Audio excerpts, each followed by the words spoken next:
Assalamualaikum warahmatullahi wabarakatuh. Bismillah, alhamdulillah, wassalatu wassalamu ala rasulillah Sayyidina Muhammad ibn Abdillah wa ala alihi wa sahbihi wa man tabi'ahum ila yaumil Rabbi shrah li sadri wa yassir li amri wahlul 'uqdatam min lisani yafqahu qawli. Amma ba'du. Pemirsa yang saya hormati, puji syukur alhamdulillah kita semua telah sampai pada bulan Ramadan, yang mana bulan Ramadan merupakan bulan yang agung. Salah satu keagungan bulan Ramadan adalah bulan diturunkan Al-Quran, yang mana Al-Quran adalah salah satu mukjizat dari junjungan kita Kanjeng Nabi Muhammad SAW. Kan istimewa mukjizat Al-Quran dengan yang lainnya, kita bisa sama-sama menyaksikan kemukjizatan Al-Quran, bukan menafikan mukjizat yang lain. Kalau mukjizat yang lain, misalkan Nabi Soleh dengan untanya, yang bisa menyaksikan kemukjizatan Nabi Soleh hanya pada masa Nabi Soleh itu pun yang hadir pada waktu itu. Begitu pula kemukjizatan Nabi Musa yang hanya bisa disaksikan pada zaman Nabi Musa, itu pun yang hadir di sana. Tapi kemukjizat Al-Quran bisa kita rasakan sampai sekarang. Saya sependapat dengan salah seorang ulama yang mendefinisikan bahwa Al-Quran adalah al-labdul munazzalu ala Muhammadin sallallahu alaihi wasallam lil i'jazi walau bi aqsura suratin.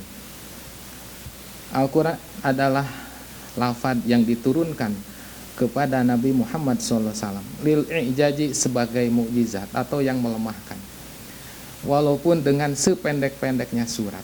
Bukti bahwa Al-Quran jadi mukjizat dengan sependek-pendeknya surat.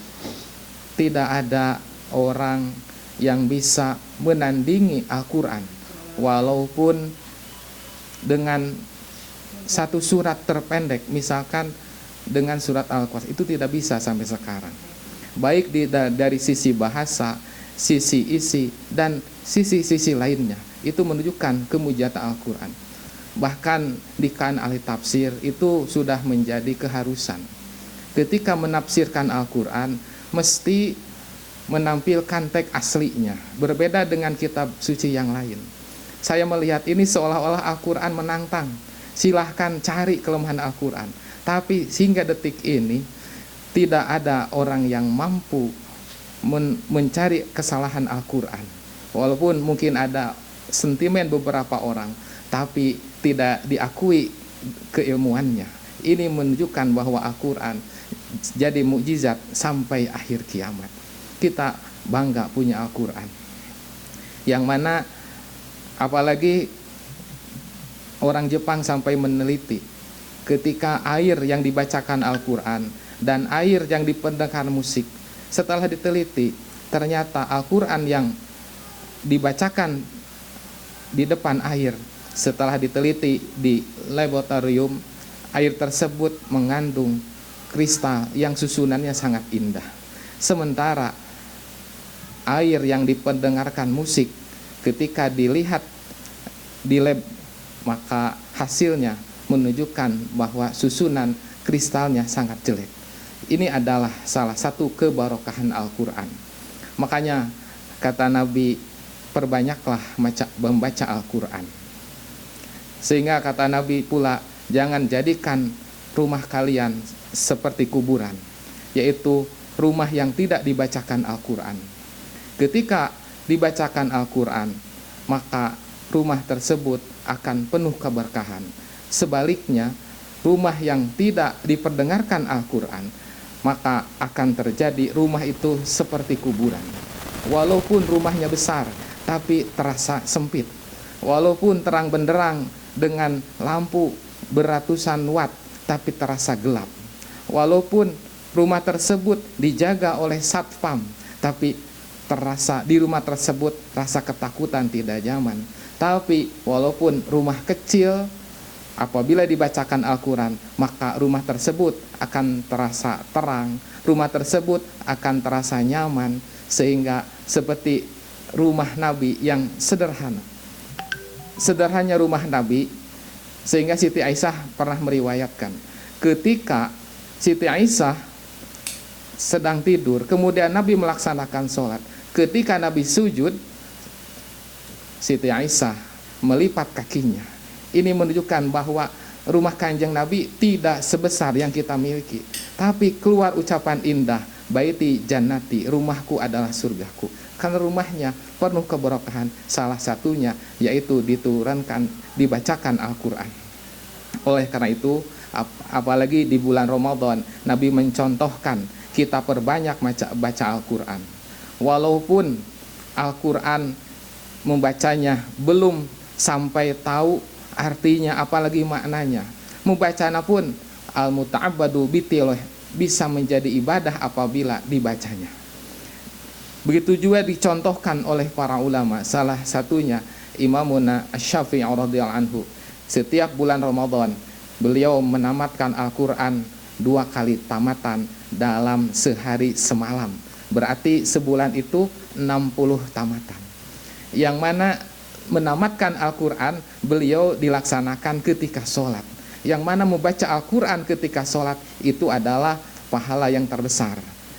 Saya pernah menemukan suatu perbandingan bahwa satu huruf Al-Quran yang dibaca ketika sholat maka nilainya adalah 100. Sementara di luar sholat hanya 25, itu pun kalau punya wudhu. Kalau tidak punya wudhu, standar kebaikan kita adalah 1:10. Nah, itulah manfaat-manfaatnya membaca Al-Quran. Bahkan riwayat Ad-Darimi mengatakan, idza khatamal abdul qur'ana shalla alaihi inda khatamihi situna alfi malakin. Apabila seorang hamba mengkhatamkan Al-Quran, maka akan hadir malaikat memohonkan ampun sebanyak 60.000 malaikat ketika kita menamati Al-Quran. Jadi kita jangan sampai terpengaruh oleh orang yang mengatakan, buat apa membaca Al-Quran tanpa arti, tanpa makna. Tidak ada bedanya seperti binatang monyet, saur Sunda mah anu ngagulung kalapa. Artinya tidak tapi manfaat. Sehingga ada satu ilustrasi manfaatnya membaca Al-Quran tanpa artinya. Ada seorang anak bertanya kepada kakeknya, "Kek, buat apa membaca Al-Quran kalau tidak tanpa artinya?" Seorang kakek yang bijaksana tersebut kemudian menyuruh cucunya tersebut membawa ember yang kotor dan bocor. Setelah di hadapannya, kemudian coba isi ember tersebut dengan air.